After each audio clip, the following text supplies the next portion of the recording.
It's Mike from Squiggle Studio here, and this is the second part of what I'm calling the Fundamentals series. So in the first series, the first episode, we looked at brushes. Obviously brushes are a very important part. You can't paint miniatures without brushes, but you also can't paint miniatures without paint. So today we're going to be looking at the different ranges of paint, the different names that are given to them and what they do. So we're going to start from the bottom and we're going to work our way through where you would go, and I'll just talk about what they're used for and the differences between them.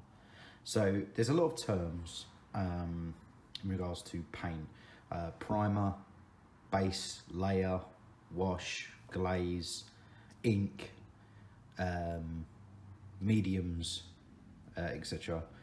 Contrast is now a new type of paint that Games Workshop have released, so I'll talk a bit about that as well.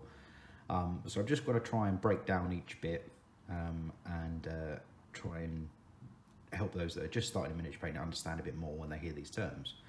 So the first one is a prime. Now I use this through my airbrush, but you can also get primer through spray cans, or you can use brush on primer. You could brush this on to a miniature and it would be fine. It just takes a bit longer, and sometimes you've got to be careful not to go too thick. So primer is used for, as it suggests, priming the miniature for paint. There's a reason for it, that it's twofold. Essentially, the basic level is that what primer will do is actually adhere to the plastic or metal or resin of the miniature and form a bond with it, allowing paint to go on top of it and not scrape off or slip off that you might see if you just painted over bare plastic. Paint is not meant to do that. The paint isn't meant to go straight onto plastic. You can do it. There's a lot of display painters that do, because they'll work on each bit individually and they may not prime it, and that's because it's not meant to be touched. But if you were to use a gaming miniature that you're going to move around the table, etc., and you didn't prime it, you will find that it will get scratched, it may get damaged, the paint may slip off as you touch it with your finger or your thumb, and that's because the oils in your finger and your skin can have a negative effect on the paint and actually remove it in a small way, but you've got to be careful with touching miniatures that aren't protected. Always use protection. It goes through life. So yeah, so that's essentially primer. The second use for primer is that it can actually build up your colours. So if you're painting quite dark colours, a black primer is fine, or maybe a grey. But if you want quite bright finishes to your colours, you may want to do a light grey or a white as your primer. I won't go into too advanced techniques. This is just about what paint is and what it does, because the basics for improving as a painter is understanding how paint works and what you can do with it and what you can't do with it. So yeah, so that's primer. Again, you can get it in spray can. I do it through my airbrush, if you have an airbrush, which I'll probably do another video on, or you can paint it on yourself. It's completely up to you, whatever you find better. Just remember, if you are painting it on, thin it down and do several thin coats rather than one thick coat, because you will lose all the detail. That's the hit and miss of primer, is that sometimes if you go on too thick, you will lose all the detail that's on the miniature, and that goes all the way along paints, but we'll get to that. So the next up, I mean, I have some Games Workshop paints. I don't use them. I use mostly Vallejo and Scale 75, and there's not really a reason, it's just personal preference. I just find them better. But you'll see that they call them base colours, and that essentially means that if I give it a little shake, they'll be quite thick. Yeah, so you can see that it doesn't drip off very quickly, as I'll show you with some other paints. And these are meant to, when it says a base layer, a lot of these terms were created by Games Workshop to brand their paints. So take it with a pinch of salt. You could do, just because it says base doesn't mean you can't do anything else with it. But a base coat is basically, it's preparing for the highlights, the layering, the washes. It's the first colours you'll go to, and they are the block colours, as I would call them. So where you're blocking in colours, you would use a base coat, because they are more solid colours, higher pigmentation, and will hold up to being thinned down, which you should thin all your paints, but that's a different video. So it's a base coats that are usually just thicker, and they're there to go over the primer to prepare it for the next stages of painting. So you may take your blue and you may base coat it in Macragge blue, and then you may highlight it with a different blue. And this will just give you a good base colour to not make sure there's any black showing through or any white or any grey, whichever you've used to prime. But don't feel that just because it says base, you can't do your highlights with it. You add a bit of white to it, it's a lighter blue. You add some purple to it, it can go to a darker blue. So all these things are just generic terms. I just want to explain the terms that you may see as you pick up paint. Because a lot of people ask me, well, where should I start? What paint should I get first? And I would say some of the Games Workshop starter sets are very good, but also look at Army Painter starter sets, they're also good. Vallejo do starter sets. Scale 75 are quite a higher end market of paints, but they do sets. They don't really do starter sets, but they do sets that you could pick up certain colours in. Well, the only one I've forgotten is I'll talk about metallics as well. Let me just grab my metallic. I'll get to that in a minute. I'm sure I'll find it. So the next stage that you probably see, if you're a Games Workshop follower, you'll probably see the next term, which is called a layer. Now, a layer is usually a lighter colour than compared to your base colours. It's usually a bit thinner. I don't have any here, I'm afraid. As I say, I don't actually use Games Workshop paint, but you'll find that it's very similar to, let me check this up and I'll show you. It's very similar to probably the Fantasy series. It's a lot, if I pull this off, it's a lot thinner. Potentially not this one, but you'll find that the layers are a lot thinner. They can't take too much thinning because they're less pigmented, because they're meant to be layered over each other. Hence the term layer. So they're a layer over the base coat. So I've lost my train of thought now. So the layering would be the second stage. So you would base coat and then you would layer. Some people do it in a different version to what I'm saying, but I prefer this version. So you would do your base coat, you do your layering to build up those highlights if you are highlighting, depending on how you're highlighting. And a highlight is essentially picking out and painting in where the light would hit the object. So if you're doing a shoulder blade that's curved, you may have a slightly higher highlight up to the top and then down into dark, because that's where the light would hit. And a highlight is basically painting in light. But what they don't talk about is, they talk about shading, but they don't talk about, thank you, compressor. Don't talk about very rarely how you can shade other than washes, which I will get to, but I also do a video on shading because it's very important. Because yes, you can paint in light all you want, but if you want to build that contrast and improve as a painter, you have to understand light and shadow, which again is a really important step in not only learning to paint but improving. If you're already a painter, improving to paint, understanding light and shadow can really boost your game, and it's something that I take very seriously. I love painting in light and shadow. It's my favourite part of any model. The boring part for me is priming and building and doing the base coats. I love when we get to the shadow and the highlight point. That's my favourite bit. So yeah, so these are both from scale 75. They have the dropper bottles, which I prefer. And you'll have your fantasy and games, which are a bit thinner, much brighter colours. And then you'll have your normal scale colour set, which are a bit thicker, much more natural colours, and usually a lot darker and more for. You probably compare it to a GW base coat, and you probably compare this to a layer. So we've got our prime, and we've done our base coat, and we've started layering. So basically layering over the base coat to prepare for the next stage. So the next stage, that is the best way to begin painting, if you haven't done it before or you're just starting out, is to go with a wash. Now this is also called an ink or a shade. Ink is a strange term because there are things that are actually inks and there's things that are washes. So what I'm going to do is explain both, as I use both. So a wash, we'll say this one is really confusing because it says wash ink.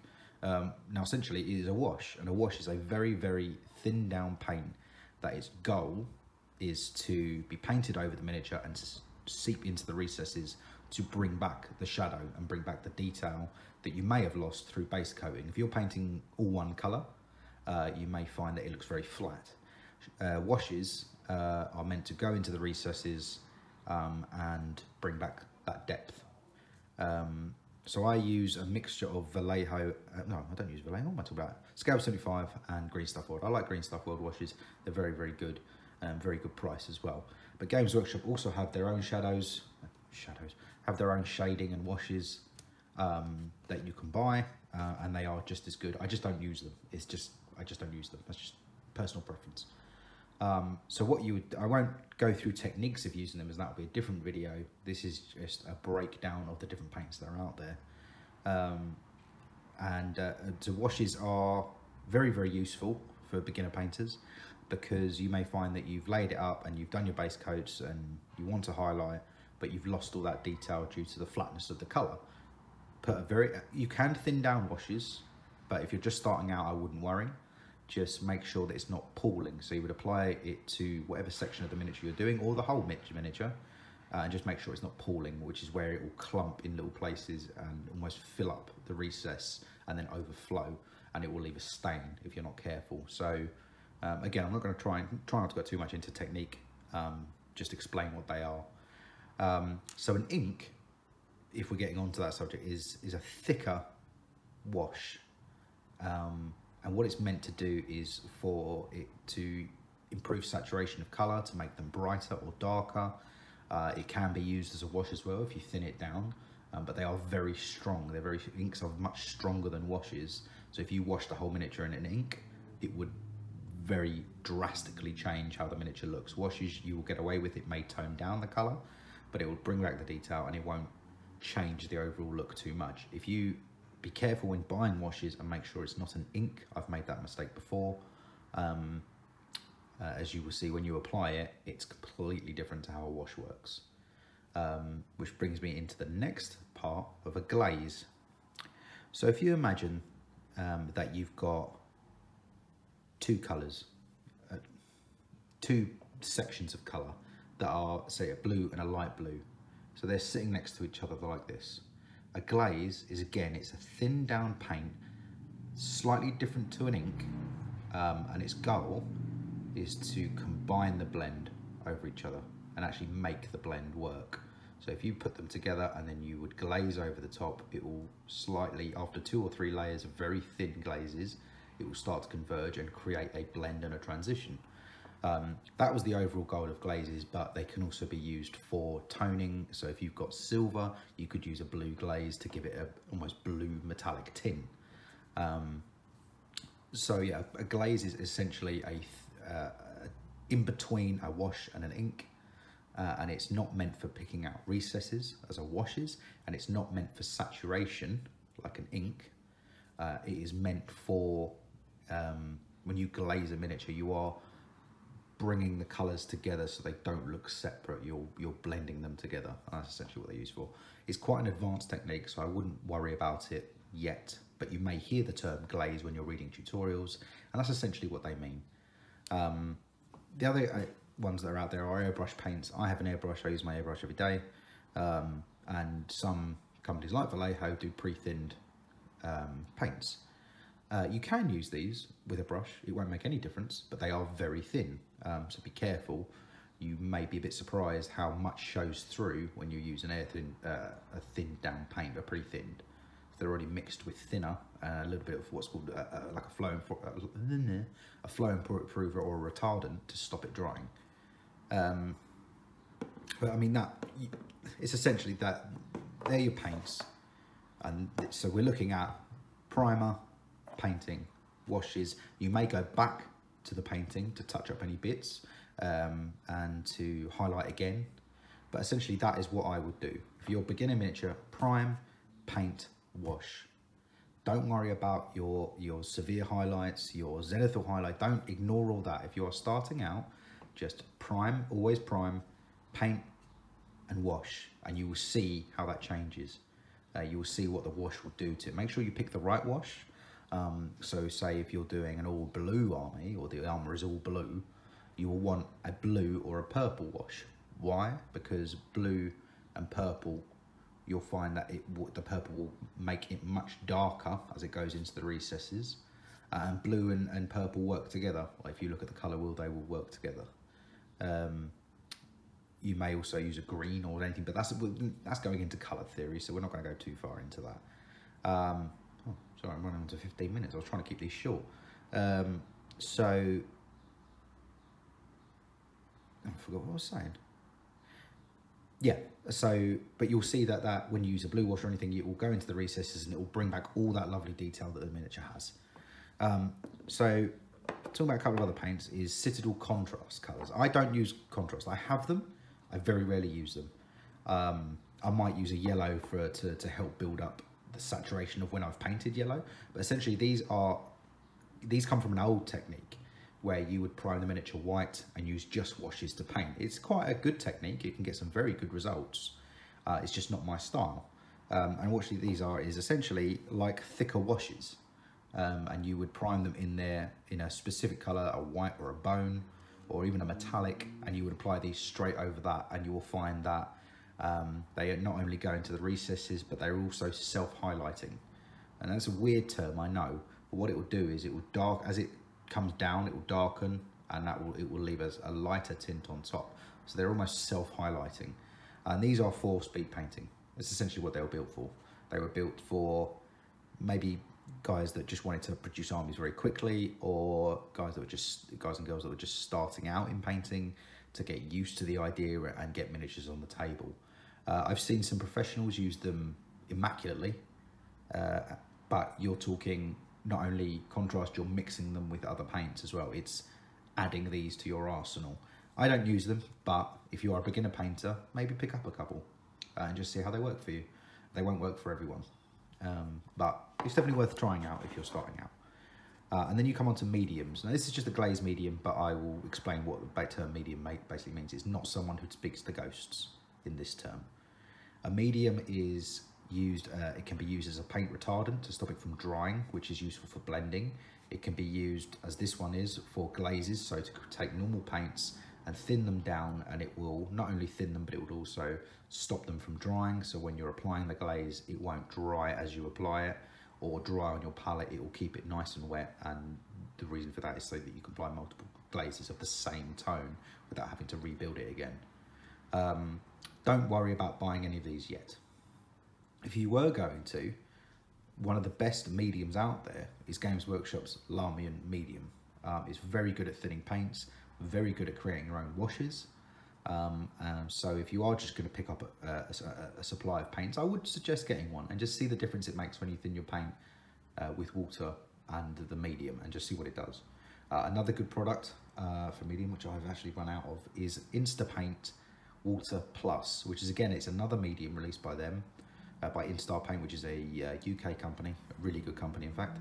And that is another medium used for thinning paints, and it is very effective, very clean, and it will create nice, clean, thin paint. Because the problem with using water, try not to use it out of your paint pot. It's very tempting, I know, but remember, all the other paint particles are in there. The dirt and the grime are all in that paint pot, and you don't want to mix that into your clean paints. So always have a clean pot of water next to you. And the last one you might hear from Games Workshop specifically, although a lot of companies do textured paint, is technical paints. And this is a basing paint. So what you'll find, I'm not sure if I've got any left. Yeah, well, a little bit left. What you'll find is it's sand mixed with paint. It's essentially what it is, with a bit of probably thinner in it to keep it nice and wet in the pot. And that can be applied to bases to speed up the process, rather than gluing sand or static glass or anything like that. You can use this straight out of the pot, let it dry. You might want to give it a wash or a dry brush, but it will look fine just as it is. I use this a lot for if the customer wants an urban base or something like that. I may go through quite a pot of this to fill up an army. The only other one I would probably mention was I was going to talk about metallics. Now, metallics are an interesting paint, because the reason they're metallic is they actually contain metallic flakes to give them, and a lot of metallic flakes to give them that metallic look. Now, you have to be careful with metallic paints, because if you thin them too much, they will split, and the metallic flakes will separate from the pigment and the paint itself, and you'll get a really watery, horrible effect to it. So when you're using these, all you want to thin them with is the water that's on your brush. Don't add more water to it. If it turns out it's really thick and you need to, and you're desperately, and it's not going on the miniature properly, then yeah, add a bit more water, but be very, very careful. My recommendation is scale 75 metallics. They are, in my opinion, the best in the world. They are thick and full of good metallic flakes, good colouring. There's lots of variety. You don't need 3 or 4 coats to get a good coverage. These are probably the best, and you'll probably find them for the same price as Games Workshop paints. So yeah, that is the second part of the fundamentals series, and I just wanted to try and explain a few more of the terms in as quick and effective way as I possibly could. I hope it hasn't been too confusing. If you want to ask any questions, I will open up comments on this, and I'll put a link in the description to each of the places where you can purchase these, or just a list of the paints that I use. So I hope that's been helpful. Try, enjoy it, learn while painting, and again, just enjoy the process. So it's Mike from Squiggle Studio. Thank you all for watching, and I'll speak to you soon.